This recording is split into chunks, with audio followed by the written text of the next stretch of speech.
62 miles from help, a frontier family runs out of food as winter seals the land shut. No road remains passable, no signal can be sent. Night is falling, and hunger is no longer a future threat.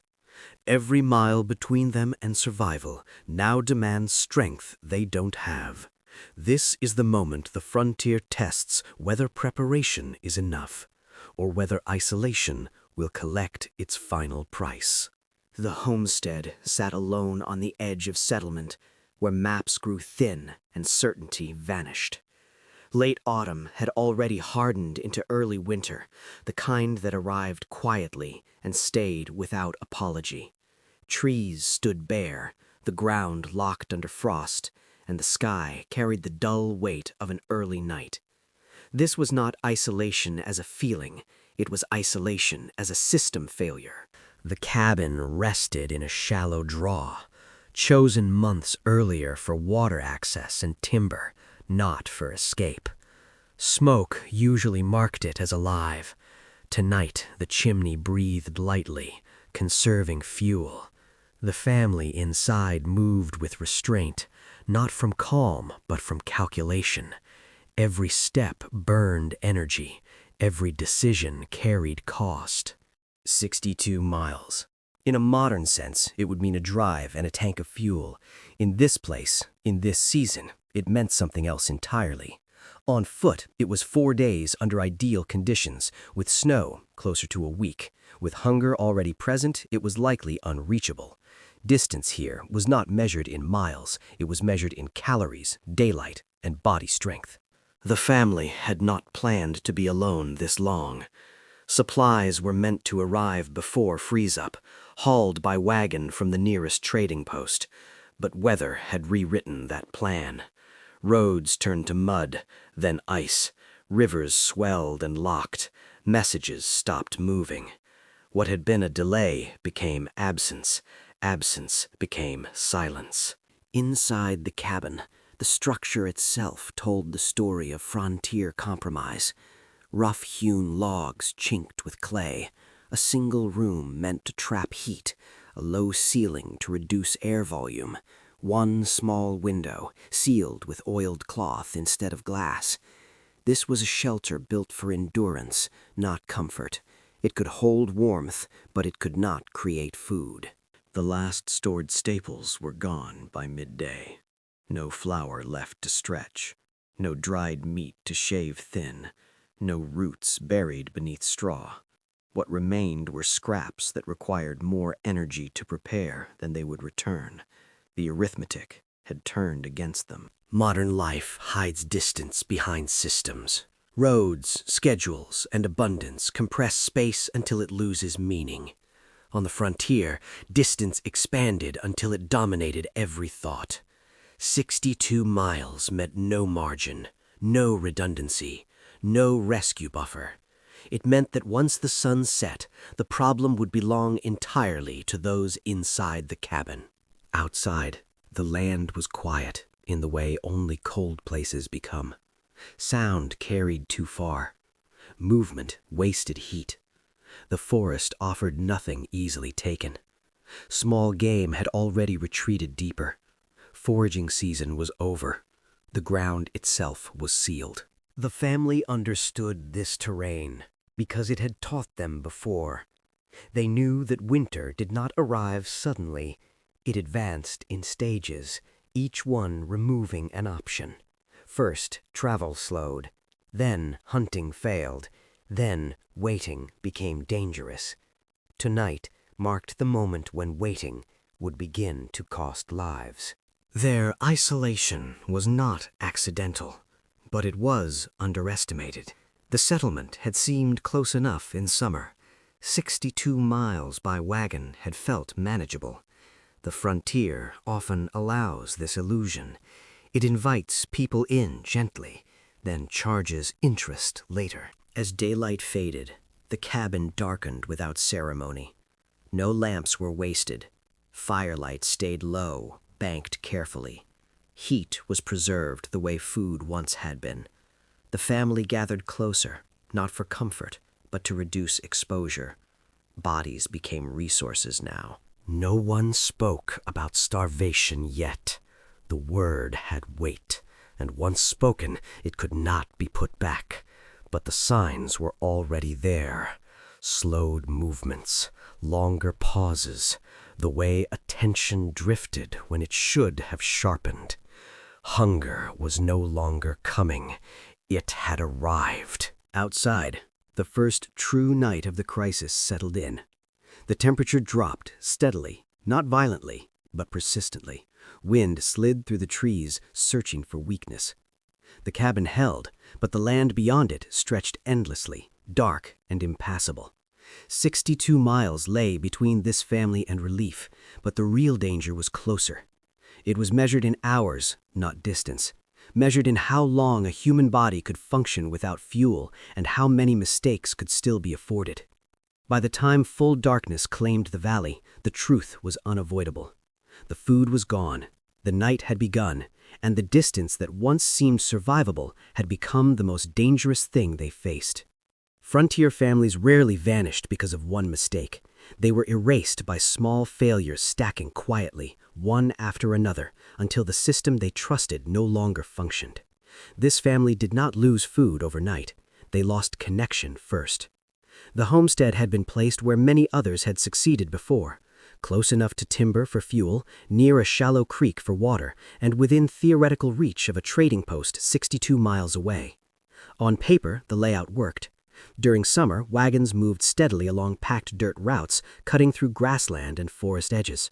Supplies arrived on rhythm. Salt, flour, tools, and seed passed hand to hand, binding distant cabins into something that felt like a community. But frontier systems depended on timing more than strength. Miss the window, and the entire structure failed. The supply route that sustained this family was not a road in the modern sense. It was a series of known paths, shallow river crossings, and seasonal shortcuts. In dry months, wagons crossed creeks directly. In wet months, they detoured north, where the ground held firmer. Every mile depended on conditions holding steady just long enough. That year, they did not. The first disruption came early, almost unnoticed. A longer than usual rain softened the low ground weeks before expected. Wagon wheels sank deeper, travel slowed. Deliveries that normally took 5 days stretched to 7. No one panicked. Delays were normal. The frontier always tested patience before it tested survival. Then temperatures dropped faster than expected. Cold arrived unevenly, not as a clean freeze, but in cycles. Mud turned to ice overnight, then back to slurry by afternoon. Horses struggled. Axles cracked under uneven strain. One damaged wagon could block an entire route, forcing others to turn back or wait days for clearing. By the time the first snow fell, the supply chain was already compromised. Messages stopped traveling reliably. Word of delay did not arrive with explanation. Each family assumed the others were managing. This was another quiet failure of frontier life. Distance diluted urgency. No central authority tracked outcomes. Everyone waited for signs that never came. The homestead's final scheduled resupply was meant to arrive before full freeze. The family rationed carefully, confident that what remained would bridge the gap. They had done the math based on past winters, not realizing the system had already shifted beneath them. Terrain finished what weather began. The creek near the cabin swelled during late storms, then froze unevenly. Ice formed thick near banks, but thin at the center. Crossing became dangerous. Hunting trails that once ran parallel to water disappeared under drifts. What had been navigable land became fragmented, each segment isolated from the next. Travel slowed to a crawl, then stopped entirely. The trading post did not send another wagon, not out of neglect, but necessity. Horses could not pull loaded rigs through frozen ruts without breaking legs. Drivers knew that attempting the route now risked losing animals and men with no guarantee of success. The frontier rewarded caution as often as bravery. But the family did not know this. Silence left them guessing. They stretched meals thinner, believing delay would soon break. Flour was cut with ground roots. Broth replaced stews. Children were fed first. Adults learned to ignore the hollow ache that arrived earlier each day. Hunger became part of the routine, managed but not yet feared. The system still appeared intact from the inside. The first true failure revealed itself when alternatives vanished. Foraging had already ended weeks earlier. Small game had retreated deeper into cover, conserving energy the same way the family was forced to. Traps came up empty, fishing holes sealed under ice too thick to break safely without wasting strength. This was the moment the frontier exposed its rule. Redundancy only works when it exists before crisis. The family's plan relied on 3 layers: stored food, hunting, and resupply. One by one, each layer collapsed, not dramatically, but methodically. By the time they realized resupply was no longer an option, hunting had already failed. By the time hunting failed, stores were nearly gone. Weather did not cause starvation directly, timing did. Late one afternoon, the head of the household checked the remaining supplies again, not because they had changed, but because denial needed confirmation. The container that once held flour was empty. The salted meat hooks were bare. What remained could no longer be divided into meals without accelerating weakness. The system they trusted had reached its breaking point. Outside, the land offered no warning that this was the turning moment. Snow lay undisturbed. The sky remained clear and cold. The frontier rarely signals collapse loudly. It allows people to step forward assuming support still exists, then removes it entirely. The realization settled slowly but firmly. No wagon was coming. No traveler would appear by chance. The family was now operating without external input. Every calorie, every hour of warmth, every decision would come from what remained inside the cabin. This was the first true isolation, not measured in miles, but in finality. As evening approached, one last reserve was considered. A small cache meant only for emergency, saved against illness or injury. It had been protected precisely so it would not be touched early. Now it stood between discipline and desperation. They knew once it was gone, there would be nothing left to fall back on. Outside, the light thinned toward night again, and the temperature followed its predictable descent. Inside, the family faced the quiet collapse of the last dependable food source, knowing that once it was consumed, the frontier would demand a different kind of decision altogether. Hunger does not announce itself with drama. It arrives quietly, turning the body into a ledger where every movement is recorded as loss. By the 3rd day without real food, the family was no longer guessing how long they could last. Their bodies were already doing the math for them. The cabin had grown still in a way that felt unnatural. Mornings began slower now, not because of cold alone, but because energy no longer returned after sleep. Muscles tightened without strength behind them. Thoughts drifted, then snapped back with effort. Hunger narrowed attention, forcing the mind to focus on immediate sensation rather than plans. On the frontier, survival often reduced itself to numbers. Calories in versus calories out. Heat gained versus heat lost. Daylight remaining versus distance left to cover. The family had crossed into the stage where these numbers could no longer be balanced. An adult body could endure short periods without food if movement was minimized. Children could not. Their smaller frames burned energy faster, their reserves shallower. What an adult could ignore, a child felt immediately. This imbalance reshaped every decision inside the cabin. Meals, once shared equally, were no longer divided that way. Adults learned to eat less, sometimes nothing, convincing themselves they could withstand it. Children were given priority, even as portions shrank into symbolic gestures rather than nourishment. The family did not speak of this openly, but the pattern was understood by everyone present. Hunger altered behavior before it weakened bodies. Patience thinned, silence grew heavier. Small tasks became negotiations with fatigue. Even maintaining the fire required calculation now, because chopping wood demanded energy that could not be replaced. The arithmetic was cruel but precise. Each adult needed a baseline number of calories just to maintain body heat in this cold.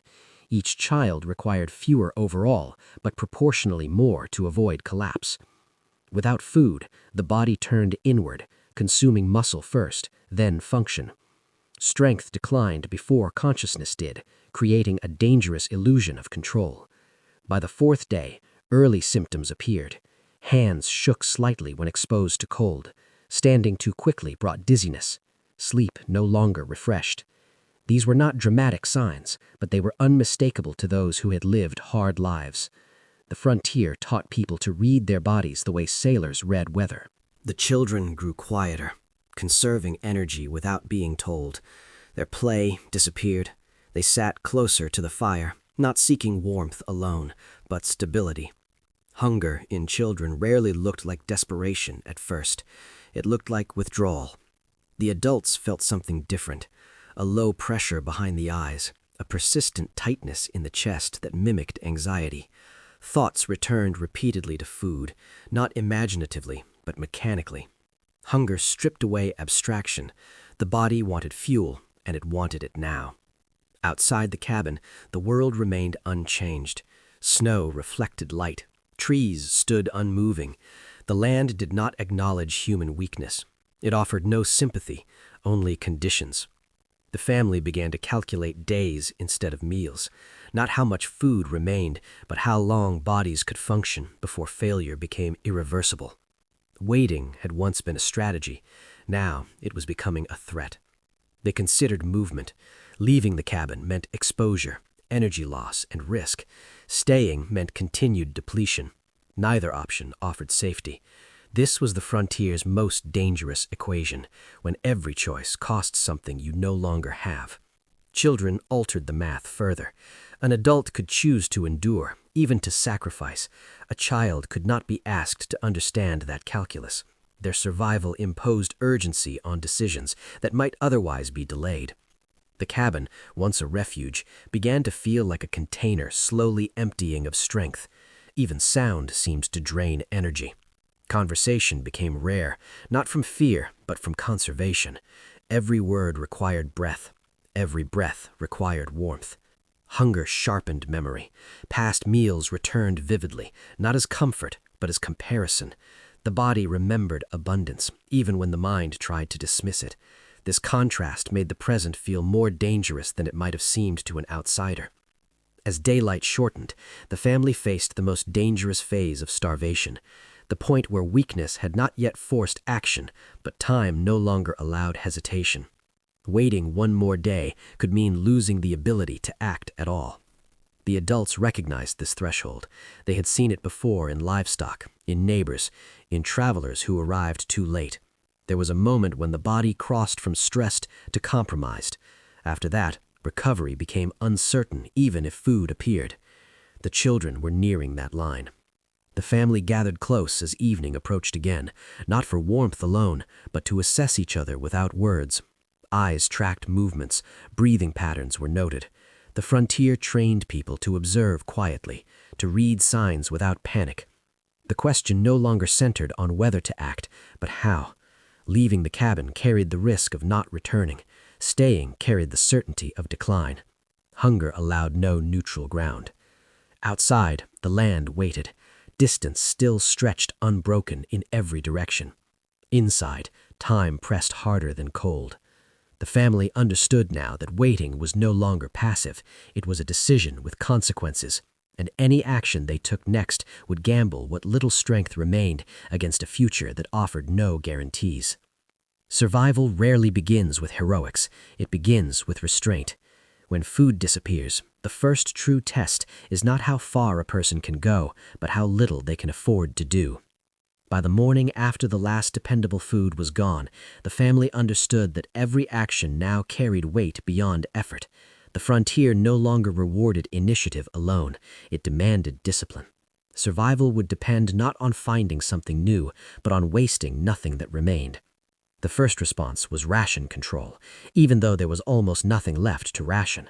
Small remnants that would once have been dismissed as unusable were gathered, measured, and reassigned purpose.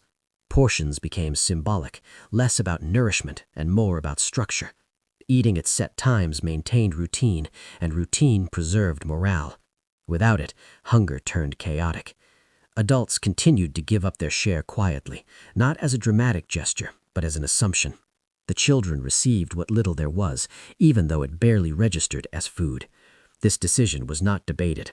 On the frontier, some rules were understood without being spoken. Ration discipline extended beyond food, movement was reduced, tasks were combined, no one crossed the cabin unnecessarily. Heat loss was treated like hunger, another form of depletion.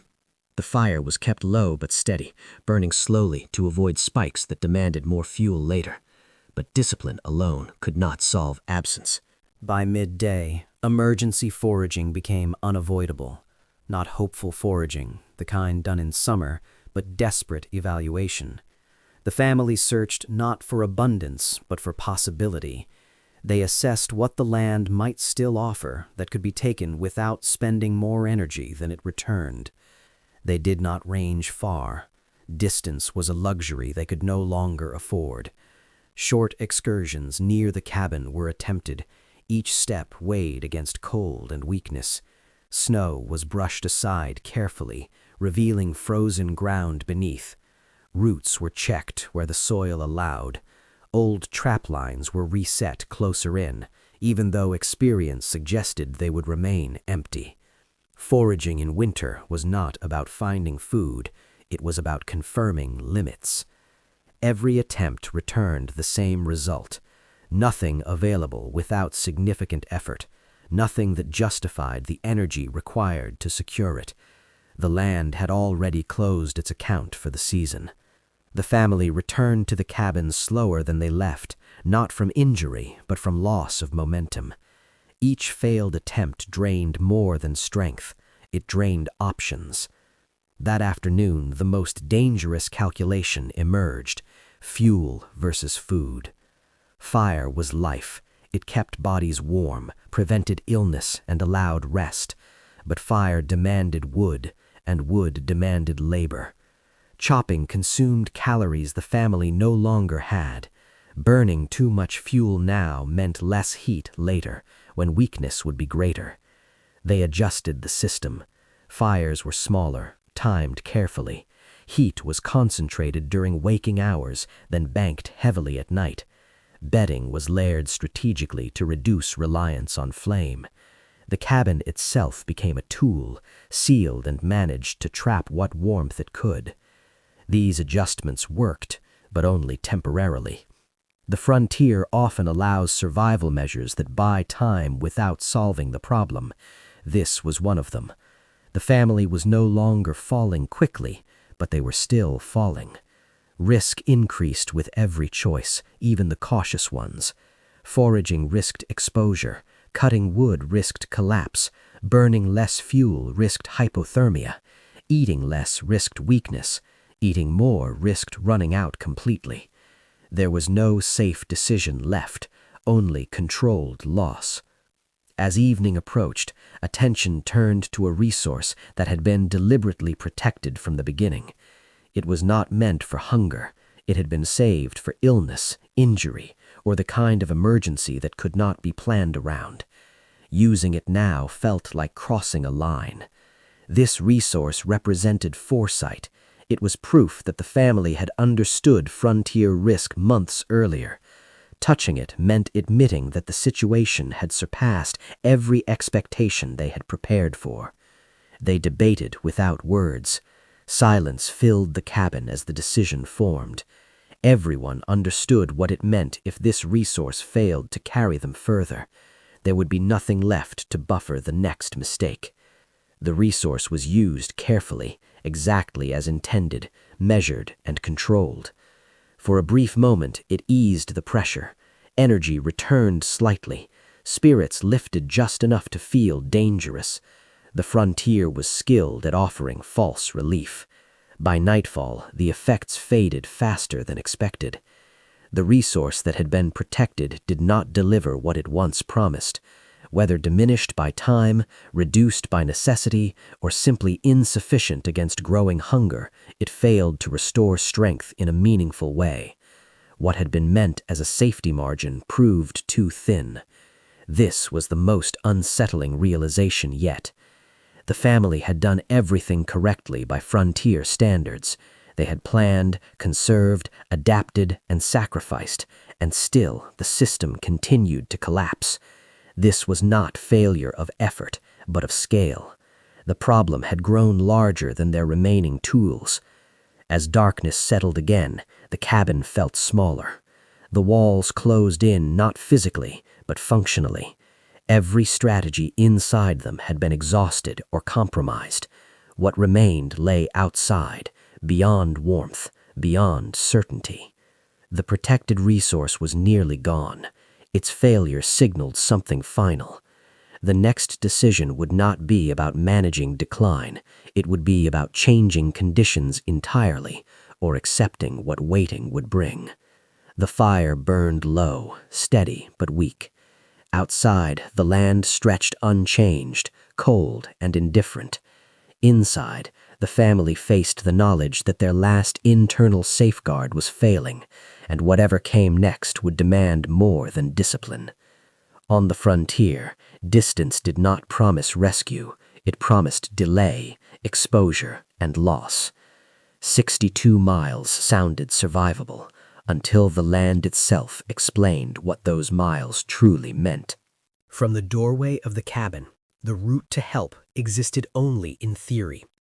On maps, it was a thin line connecting settlements, a suggestion of connection rather than proof of it. In practice, those miles were broken into terrain that resisted movement at every turn. Shallow valleys filled with drifted snow, timber stands dense enough to slow a man to a crawl, frozen creeks that looked solid until they weren't. Each mile demanded payment. In summer, wagons could average 15 miles a day under good conditions. In early winter, that number collapsed. Snow cut speed in half. Ice turned inclines into traps. Horses tired faster, needed more feed, and slipped without warning. On foot, progress slowed even further. A strong adult might manage 8 miles in daylight if rested and fed. Hungry and cold, that number dropped to 4, sometimes less. Weather dictated everything. Cold did not need to be extreme to be lethal. Consistent temperatures just below freezing hardened the ground, stole moisture from the body, and punished small mistakes. Wind multiplied exposure. Snow erased landmarks. Overcast skies shortened daylight, compressing travel into narrow windows that closed early. A person did not fail on the frontier all at once. They failed gradually, mile by mile. The family inside the cabin understood this because they had lived it before. Travel stories passed between settlers were not heroic tales of endurance, they were warnings. Men who set out confident and returned broken. Others who never returned at all, not because of storms, but because strength ran out before distance did. Rescue myths thrived in places that did not rely on rescue. In towns, people believed that help came when needed. Someone would notice absence. Someone would organize a search. On the frontier, absence was common. Silence was normal. A missing wagon might mean delay, not disaster. By the time concern formed, weeks could pass. Weeks the family did not have. No one was watching this cabin. No authority tracked its supplies or condition. The family existed beyond the margin of oversight, as most frontier families did. Independence was not a slogan, it was a requirement. Even if someone suspected trouble, reaching the cabin would require choosing risk voluntarily. The trading post had already judged the route unsafe for loaded wagons. Sending a rider alone meant gambling a life against a possibility. Frontier leaders were cautious with lives because they could not afford to lose them easily. Help was not cruelly withheld, it was logistically impossible. The land between settlements did not compress under urgency. 62 miles remained 62 miles regardless of desperation. Hunger did not shorten it, fear did not smooth it. The frontier offered no shortcuts for need. The family began to understand that waiting for rescue was not hope, it was denial. Inside the cabin, the question shifted from when help might arrive to whether anyone should attempt to reach help instead. This was the most dangerous decision a frontier family could face. Leaving meant exposure, energy loss, and separation. Staying meant continued decline. They evaluated the route carefully, not emotionally. Terrain first. The initial miles passed through timber where snow lay uneven and progress slowed. Beyond that, open ground offered wind exposure with no shelter. Creek crossings posed hidden risks under thin ice. Once past those, the path climbed gradually, draining strength even in good health. Weather offered no mercy window. Forecasting was instinctual, based on cloud shape and wind shift. Nothing suggested improvement. If anything, conditions hinted at worsening cold. Speed limits were unforgiving. A weakened traveler could not push beyond them without collapse. Stopping to rest burned time and heat. Pushing through burned strength that could not be replaced. The math did not favor movement. Children could not travel this route. That fact alone narrowed options sharply. Any attempt to reach help would require leaving them behind. The cabin would become both shelter and trap. This realization introduced a new kind of fear, not immediate danger, but responsibility. Frontier survival often forced choices that carried unequal risk. Someone might leave knowing return was uncertain. Others might stay, knowing waiting carried its own cost. The family weighed these outcomes without drama. Panic wasted energy. They spoke in measured terms, acknowledging facts rather than feelings. This was how frontier people confronted impossible decisions. They did not soften them, they clarified them. As night approached again, the truth settled heavily. Help could not come because the systems that allowed help to move had already failed. Distance, weather, and timing had closed the corridor between this cabin and the rest of the world. The frontier did not isolate people suddenly. It withdrew access gradually until no options remained. One path remained theoretical, a single person traveling light, pushing limits. It was not a plan, it was a gamble. And everyone inside the cabin understood the same unspoken rule. Anyone who left might not return. The fire burned low as the thought took shape, and outside, the land waited without judgment. The next decision would not be about survival inside the cabin. It would be about survival could be carried across 62 miles of winter that had already proven it did not forgive weakness. Night on the frontier was never just the absence of light. It was a compression of danger. When cold sharpened, hunger spoke louder, and every weakness surfaced at once. This night would not pass quietly. It would decide what the family became by morning. Darkness settled early as it had for days, but this time it carried a different weight. The fire was smaller than it had ever been, not from carelessness, but from necessity. Each piece of wood placed on the coals felt like a negotiation with the future. Burn too much and there would be nothing left for later. Burn too little and bodies would fail before dawn. The cabin no longer felt like protection, it felt like containment. Cold pressed inward through every seam. The logs held, but temperature still fell steadily. Breath lingered longer in the air. Fingers stiffened even near the hearth. The family layered clothing not for comfort, but to slow heat loss. Movement became deliberate, economical, stripped of anything unnecessary. Hunger no longer was a background presence. It moved to the center of awareness, shaping thought and emotion alike. Stomachs cramped, not painfully, but insistently. The body protested quietly at first, then more persistently, demanding fuel that could not be given. This was the hour when discipline mattered most. Mental collapse did not look like panic, it looked like shortcuts. It looked like the temptation to do something, anything, just to feel progress. The frontier was precisely dangerous because it punished impulsive action as harshly as inaction. The adults felt the pull of poor decisions more strongly now. Fatigue softened judgment, thoughts looped. Simple tasks required effort to complete in the correct order. Hunger blurred the line between urgency and recklessness. They fought it with routine. Positions were assigned for the night. Who tended the fire? Who monitored the children? Who rested when possible? Structure replaced instinct. This was not comfort, it was containment. Without structure, hunger would erode cooperation and clarity.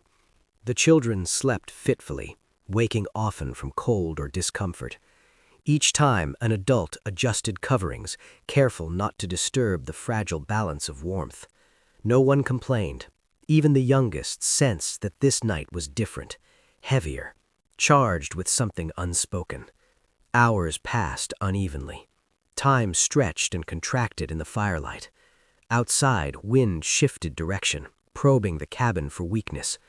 The sound of it moving through the trees carried farther than usual, amplified by stillness. The adults took turns sitting awake. Sleep was shallow, broken by the need to check the fire, the children, each other. Hunger prevented deep rest. Bodies hovered between sleep and alertness, never settling fully into either. Sometime after midnight, the inevitable moment arrived. The protected reserve, already diminished, was nearly gone. The benefit it had offered earlier had faded completely. The body no longer responded to it as it once had. What had been a lifeline had become a reminder of how far things had fallen. The family gathered close again, drawn together by necessity rather than intention. No one spoke immediately.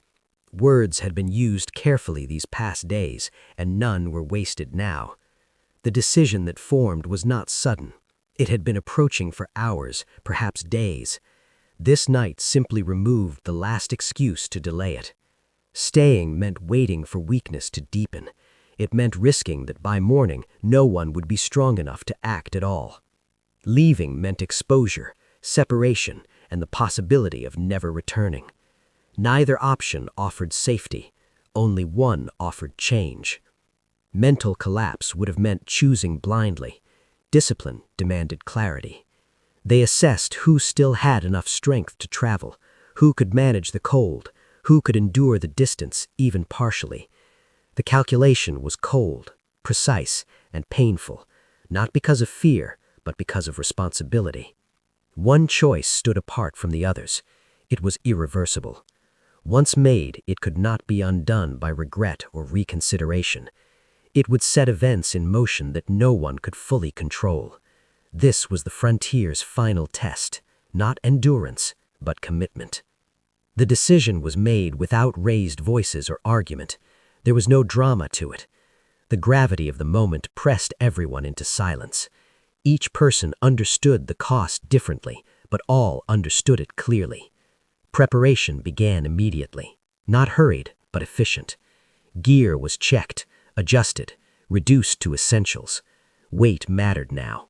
Every extra item demanded energy that could not be spared. Clothing was layered with care. Tools were selected for reliability, not versatility. The fire was banked carefully, prepared to last as long as possible without attention. Bedding was arranged to conserve heat. The cabin was sealed tighter than ever, as if the walls themselves could hold the family together through what was coming. Outside, the night deepened. Stars emerged, sharp and indifferent. The land gave no sign of what the morning might bring, no promise of clear weather, no hint of mercy.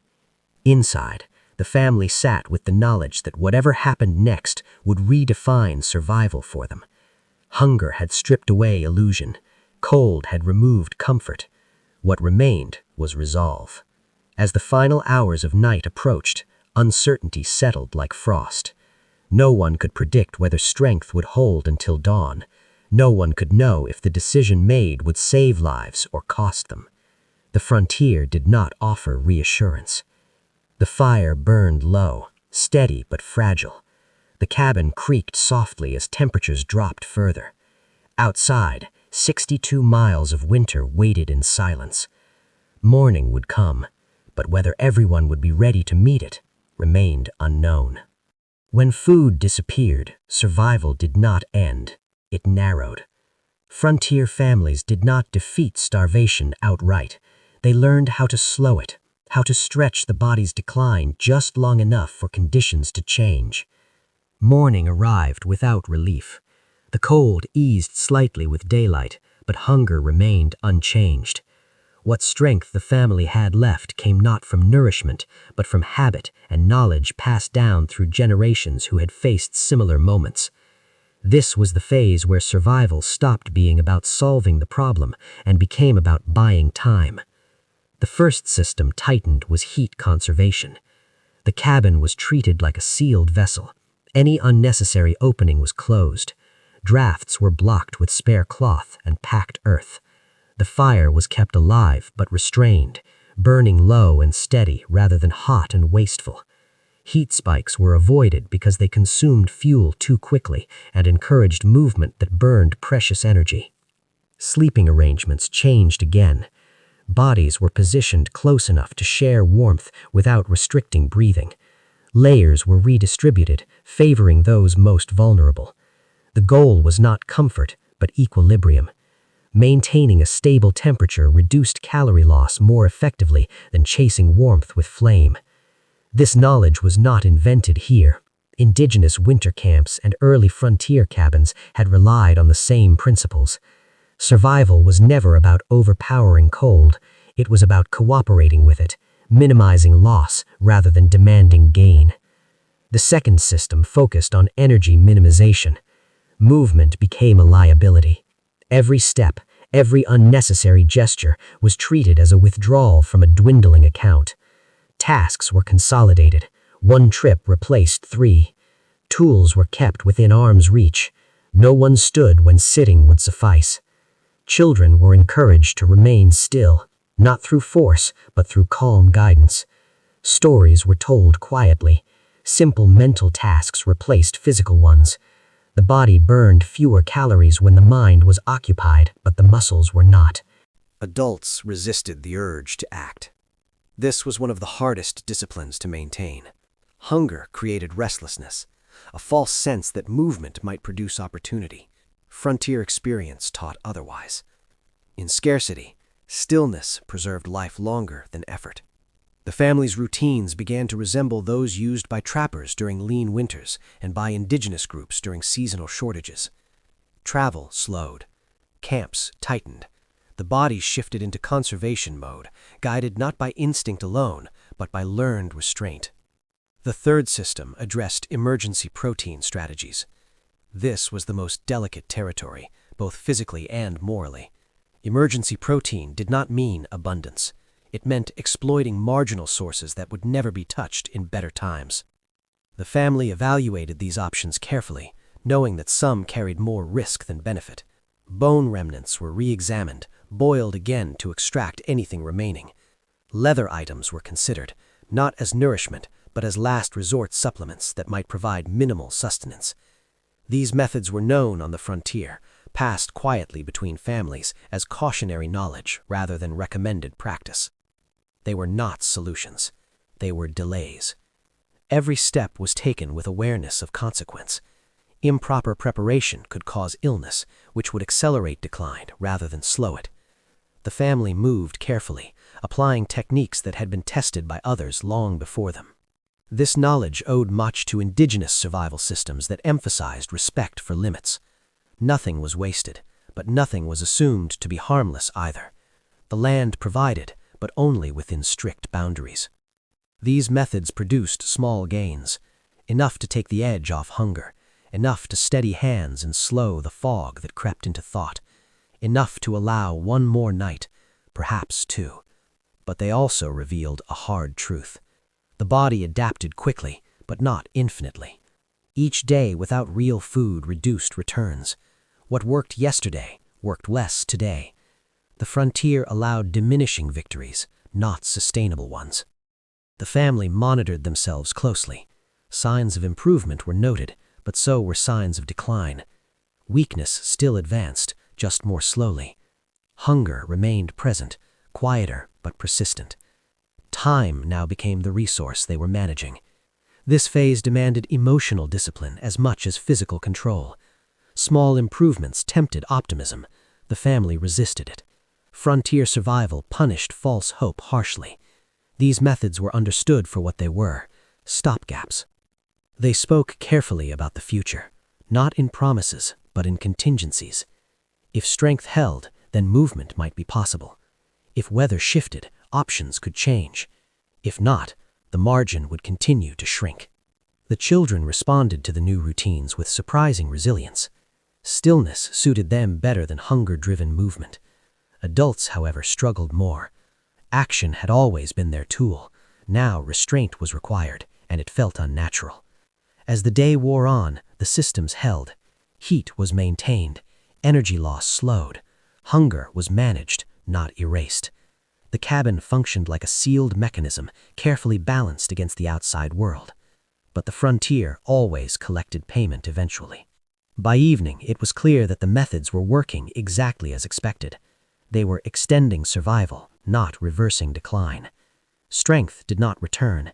It stabilized briefly, then began to fade again. This realization carried its own weight. Buying time was only valuable if time led somewhere.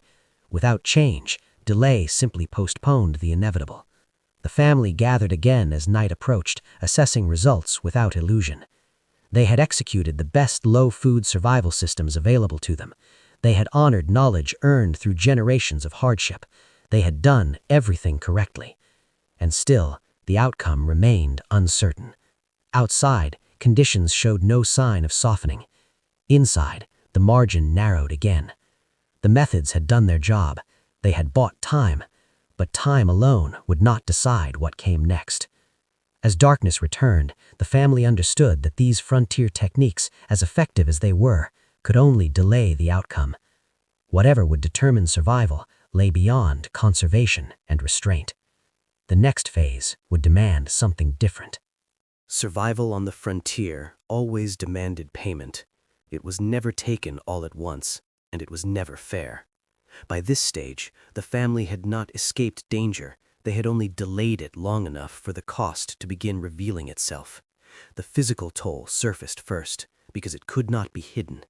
Bodies that had learned to conserve now struggled to respond when effort was required. Limbs felt heavier. Recovery slowed. Even small tasks left lasting fatigue. Hunger no longer surged sharply. It settled deep, dull and persistent, a constant reminder that the body was consuming itself to remain upright. Faces changed, cheeks hollowed, eyes appeared larger, more alert than rested. Cold seemed sharper now, not because the weather had worsened, but because insulation had thinned. Every degree lost mattered more than it had days earlier. But the deeper toll was quieter. Morale did not collapse suddenly, it eroded. Confidence in small decisions weakened. Certainty faded. The family had become skilled at survival systems, but that skill came with a psychological price. Each choice carried awareness of consequence. There was no room left for casual judgment. This pressure reshaped leadership inside the cabin.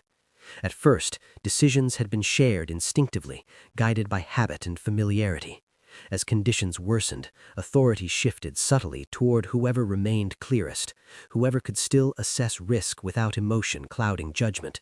This was not a formal change, it emerged naturally, the way it always did on the frontier.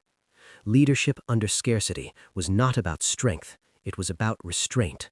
Those who conserved energy best, who spoke least but observed most, became the center of gravity. Others deferred without discussion. Survival did not allow debate, it required alignment. This shift carried weight. To lead now meant to decide who rested, who moved, who ate, and who waited. These decisions were not moral abstractions, they had immediate consequences. Frontier leadership demanded acceptance of responsibility without comfort or validation. The children sensed the change without understanding it. They watched adults more closely, mirrored their stillness, absorbed tension through observation rather than explanation. Childhood on the frontier ended not with age, but with exposure to consequence. The adults bore the moral toll differently. Sacrifice had been assumed early, almost automatically. Now it became visible. Skipped meals showed in hands that shook longer, in slower reactions, in moments of confusion that were quickly hidden. Pride resisted acknowledgement of weakness, even when weakness endangered others. This was one of the cruel paradoxes of frontier survival. The strongest impulse to protect could undermine the group if taken too far. Knowing when to yield authority, when to admit decline, required humility that hunger made harder to access. Survival was no longer framed as winning against the land. That illusion had passed. It was now about enduring without breaking the human bonds that kept the family functioning as a unit. Hunger strained those bonds, not through conflict, but through exhaustion. The frontier punished not only mistakes, but success achieved at too great a cost. As days blurred together, the family measured progress not by improvement, but by how much worse things had become compared to the day before. This narrowing perspective was dangerous. It trapped attention inward, making it harder to notice change beyond the cabin. And yet, survival demanded vigilance outward as well. The cost of endurance showed itself in delayed responses. Reactions slowed, awareness dulled at the edges. The methods that had bought time now demanded constant maintenance, and maintenance required attention that hunger steadily eroded. This was the stage where many frontier families failed, not because they lacked knowledge, but because they lacked reserves. Survival systems worked best when applied early. Applied late, they kept people alive long enough to recognize how little margin remained. Survival was not victory, it was survival. That truth settled heavily over the cabin. No one celebrated another day endured. Each dawn was met with quiet appraisal, not relief. The family understood that simply remaining alive did not mean they were moving towards safety. It meant they were still exposed. Leadership adapted again. Decisions became more conservative, then more daring as conditions demanded. This oscillation was exhausting. The mind struggled to hold competing truths at once, that caution preserved life and that caution alone could not resolve the situation. This internal tension weighed on everyone. And then, subtly, something changed. At first, it was dismissed. A sound that did not belong to the cabin. A pattern in the silence that felt different. The frontier taught people to distrust sudden hope, but it also trained them to notice anomalies. The family did not react immediately. They observed. Hunger could manufacture false signals. Wind could carry echoes. Fatigue could invent meaning. But the change persisted. It did not arrive as rescue or certainty, but as possibility. A shift beyond the walls of the cabin that suggested conditions might no longer be static. The land, which had been unyielding for days, hinted at movement. This possibility did not erase the cost already paid. The physical decline remained. The moral weight endured. Survival had exacted its toll, and nothing would undo that. But the frontier was never entirely fixed. It punished, but it also changed without warning. As night approached again, the family carried their exhaustion alongside a fragile awareness that the situation outside the cabin might not remain frozen forever. Whatever was coming had not yet revealed itself fully, but it was coming from beyond their control. And that made all the difference. The frontier rarely announces change with certainty. It hints, shifts, and tests before it yields. When distance finally began to break, it did so quietly, revealing just how close the family had come to the edge without ever knowing it. The first sign was not dramatic. It was a difference in sound. Morning arrived with a softer stillness, the kind that followed movement rather than deep freeze. Wind no longer scraped sharply against the cabin walls. No longer hissed across the ground. The air carried a muted quality, as if something overhead had changed its position. Cloud cover had moved in during the night. This mattered more than it seemed. Clouds trapped heat, lifting temperatures just enough to ease the land's grip. The difference might have been only a few degrees, but on the frontier, that margin could reopen possibilities that had been sealed tight for days. The family noticed immediately. They did not celebrate. They observed. Cold still ruled the morning, but it no longer cut as deeply. Fingers flexed more easily. Breath did not crystallize as sharply in the air.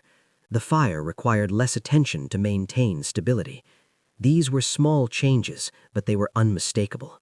Distance for the first time felt slightly less absolute. With caution, the family tested movement again. Not travel, not departure, but range. A short walk beyond the usual boundary, a careful look toward familiar landmarks that had been unreachable under harsher conditions. Snow remained, but its surface had softened slightly, enough to accept weight without immediate collapse. The land had not opened fully, it had only relaxed its hold. This shift revealed something unsettling. The family realized how narrow their survival margin had truly been. Had conditions remained unchanged for even one more day, the ability to recognize opportunity might have vanished altogether. Weakness had been approaching a threshold where perception itself would have failed. Hunger did not recede with the weather. It remained deep and unrelenting. But the body responded differently now. Movement no longer exacted the same immediate penalty. Energy still drained, but at a rate that could be managed for short bursts. The frontier had offered a window. Signals became possible again. Sound carried farther. Smoke rose straighter. Tracks, once erased instantly, now held shape long enough to matter. None of this guaranteed help, but it reintroduced the concept of connection, which had been absent for so long it felt foreign. The family faced the truth with sobering clarity. They had not endured indefinitely. They had endured precisely long enough. The phrase that haunted frontier stories returned to them now with sharp accuracy. One more day, one more night, one more delay. Survival had balanced on increments so small they could not be felt in the moment. Looking back, the sequence was painfully clear. If the last reserve had been used sooner, it would have been gone before it mattered. If movement had been attempted earlier, strength would have failed mid-route. If waiting had continued without change, action would soon have been impossible. The frontier had not tested courage, it had tested timing. The family recognized how close they had come to misjudging that timing entirely. Their systems had worked, but only barely. Their discipline had mattered, but it had not created safety. It had created delay, and delay had aligned, by chance more than design, with change. This realization stripped away any remaining illusion of control. Survival was not something they had achieved through mastery. It was something they had negotiated with circumstance, paying cost after cost until the balance finally shifted. The weather did not improve dramatically. There was no sudden thaw, no clear path revealed, but the land had loosened just enough to allow possibility to re-enter the equation. That was all that was ever required. The family moved carefully, conserving strength while taking advantage of the opening. Actions were deliberate, paced, measured against fatigue. They did not rush. The frontier punished haste as readily as hesitation. Every step reinforced the same truth. Their margin had been razor thin. The difference between endurance and collapse had been measured in hours, not days. Hunger had brought them to the brink without ceremony. This understanding carried weight far beyond the moment. It reshaped how they interpreted everything that had come before. The delays, the discipline, the sacrifices, none of it guaranteed survival. It only positioned them to benefit when conditions changed. As the day progressed, signs multiplied. The environment remained harsh, but no longer sealed. The world beyond the cabin was not friendly, but it was accessible again. Distance, once unbreakable, had begun to fracture. With that fracture came clarity. The family understood now that survival stories often misrepresent endurance as triumph. In reality, survival was alignment. Alignment between preparation and opportunity, restraint and timing, knowledge and luck. They had not beaten the frontier. They had endured it just long enough for it to shift. As evening approached, the family gathered once more, not in desperation this time, but in recognition. They spoke little, but what needed to be said was understood by all. The ordeal had revealed a rule that no map or manual could teach directly, a rule forged only under pressure. The frontier had allowed them to see it clearly now, just before releasing its grip. The day closed not with certainty, but with understanding. Whatever came next, the experience had distilled something permanent, something that would outlast hunger and cold. A rule was emerging from the ordeal, and it would define how they survived everything that followed. The frontier did not teach through speeches or mercy. It taught through consequence. What this family endured was not an anomaly, but a lesson repeated across generations, carved into the margins of survival where preparation met reality. By the time conditions shifted and the immediate crisis loosened its grip, the family did not frame their experience as a victory. There was no celebration, no sense of having conquered the land. What remained was understanding. The frontier had reduced their story to principles, and those principles endured long after hunger faded. The first principle was distance planning. 62 miles had nearly ended everything, not because it was extreme, but because it was misunderstood. On the frontier, distance was never measured in miles alone. It was measured in time, terrain, weather, and calories. A distance that felt manageable in summer became lethal in winter. The family learned that planning based on best conditions invited failure. Survival required planning for the worst moment, not the most convenient one. The second principle was redundancy.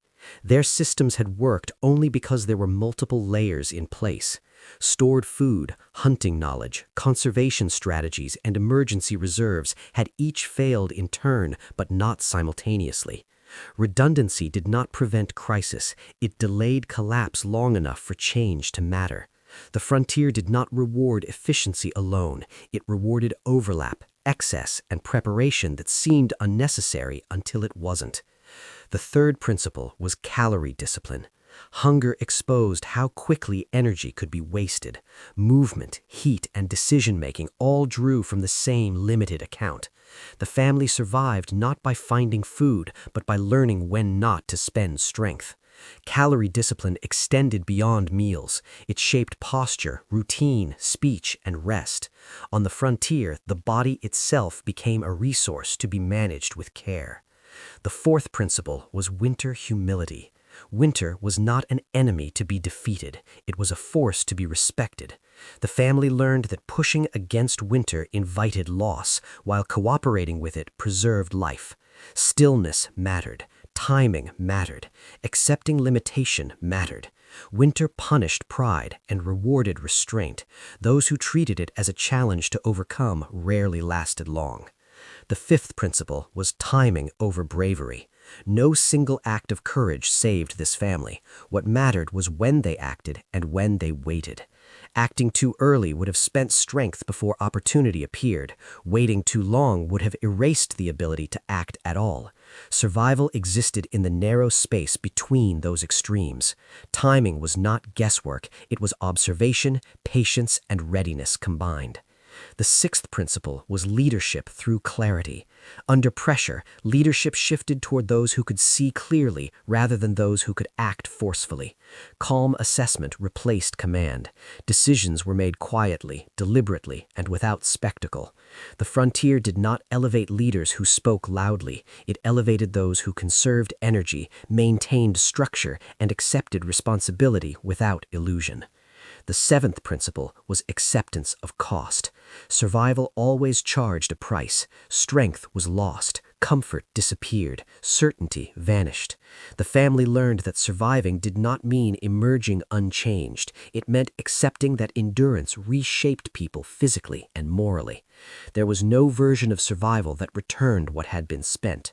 There was only forward movement with consequences carried along.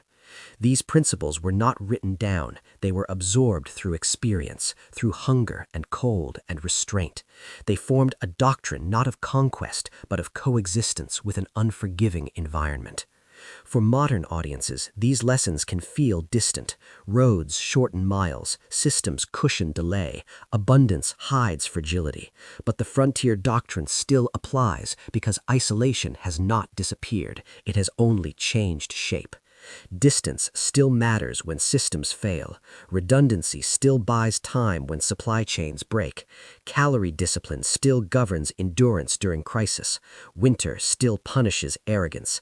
Timing still decides outcomes. Leadership still emerges under pressure. Cost still follows survival. The family's ordeal was not unique because of its hardship, it was representative because of its realism. Countless frontier families faced similar moments, some surviving, others not, separated by margins too thin to notice until it was too late.